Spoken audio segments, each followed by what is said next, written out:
Great Expectations, Chapter 5, Part 1. The apparition of a file of soldiers ringing down the butt ends of their loaded muskets on our doorstep caused the dinner party to rise from the table in confusion and caused Mrs. Joe, re-entering the kitchen empty-handed, to stop short and stare in her wondering lament of, "Gracious goodness gracious me, what's gone with the pie?" The sergeant and I were in the kitchen when Mrs. Joe stood staring, at which crisis I partially recovered the use of my senses. It was the sergeant who had spoken to me, and he was now looking round at the company with his handcuffs invitingly extended towards them in his right hand and his left on my shoulder. "Excuse me, ladies and gentlemen," said the sergeant, "but as I have mentioned at the door to this smart young shaver," which he hadn't, "I am on a chase in the name of the king, and I want the blacksmith." "And pray what might you want with him?" retorted my sister, quick to resent his being wanted at all. "Mrs," returned the gallant sergeant, "speaking for myself, I should reply, the honour and pleasure of his fine wife's acquaintance. Speaking for the king, I answer, a little job done." This was received as rather neat in the sergeant, insomuch that Mr. Pumblechook cried audibly, "Good again."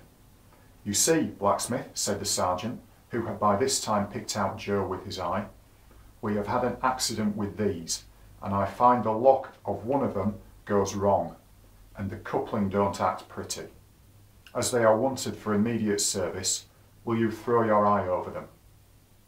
Joe threw his eye over them, and pronounced that the job would necessitate the lighting of his forge, and would take nearer 2 hours than 1. "Will it? Then will you set about it at once, blacksmith," said the offhand sergeant, "as it's on His Majesty's service, and if my men can bear a hand anywhere, they'll make themselves useful." With that, he called to his men, who came trooping into the kitchen one after another and piled their arms in the corner. And then they stood about as soldiers do, now with their hands loosely clasped before them, now resting a knee or a shoulder, now easing a belt or a pouch, now opening the door to spit stiffly over their high stocks out into the yard. All these things I saw without then knowing that I saw them, for I was in an agony of apprehension. But, beginning to perceive that the handcuffs were not for me, and that the military had so far got the better of the pie as to put it in the background, I collected a little more of my scattered wits. "Would you give me the time?" said the sergeant, addressing himself to Mr. Pumblechook, as to a man whose appreciative powers justified the inference that he was equal to the time. "It's just gone 2:30. "That's not so bad," said the sergeant, reflecting. "Even if I was forced to halt here nigh 2 hours, that'll do. How far might you call yourselves from the marshes hereabouts?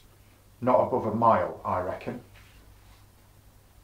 "Just a mile," said Mrs. Joe. "That'll do. We'll begin to close in upon 'em about dusk. A little before dusk, my orders are. That'll do." Convicts, sergeant?" asked Mr. Wopsle, in a matter-of-course way. "Aye," returned the sergeant, "2. They're pretty well known to be out on the marshes still, and they won't try and get clear of them before dusk. Anybody here seen anything of any such game?" Everybody, myself excepted, said no, with confidence. Nobody thought of me. "Well," said the sergeant, "they'll find themselves trapped in a circle, I expect, sooner than they count on. Now, blacksmith, if you're ready, His Majesty the King is." Joe had got his coat and waistcoat and cravat off, and his leather apron on, and passed into the forge. One of the soldiers opened its wooden windows, another lighted the fire, another turned to at the bellows, and the rest stood round the blaze, which was soon roaring. Then Joe began to hammer and clink, and we all looked on. The interest of the impending pursuit not only absorbed the general attention, but even made my sister liberal. She drew a pitcher of beer from the cask for the soldiers and invited the sergeant to take a glass of brandy. But Mr. Pumblechook said sharply, "Give him wine, Mum. I'll engage there's no tar in that." So the sergeant thanked him and said that as he preferred his drink without tar, he would take wine, if it was equally convenient. When it was given him, he drank His Majesty's health and compliments of the season, and took it all at a mouthful and smacked his lips. "Good stuff, eh, Sergeant?" said Mr. Pumblechook. "I'll tell you something," returned the sergeant. I suspect that stuff's of your providing." Mr. Pumblechook, with a fat sort of laugh, said, "Aye, aye, why?" "Because," returned the sergeant, clapping him on the shoulder, "you're a man that knows what's what." "Do you think so?" said Mr. Pumblechook, with his former laugh. "Have another glass." "With you, hob and nob," returned the sergeant. "The top of mine to the foot of yours, the foot of yours to the top of mine. Ring once, ring twice, the best tune on the musical glasses. Your health. May you live 1,000 years and never be a worse judge of the right sort than you are at the present moment of your life." The sergeant tossed off his glass again and seemed quite ready for another glass. I noticed that Mr. Pumblechook, in his hospitality, appeared to forget that he had made a present of the wine, but took the bottle from Mrs. Joe and had all the credit of handing it about in a gush of joviality. Even I got some, and he was so very free of the wine that he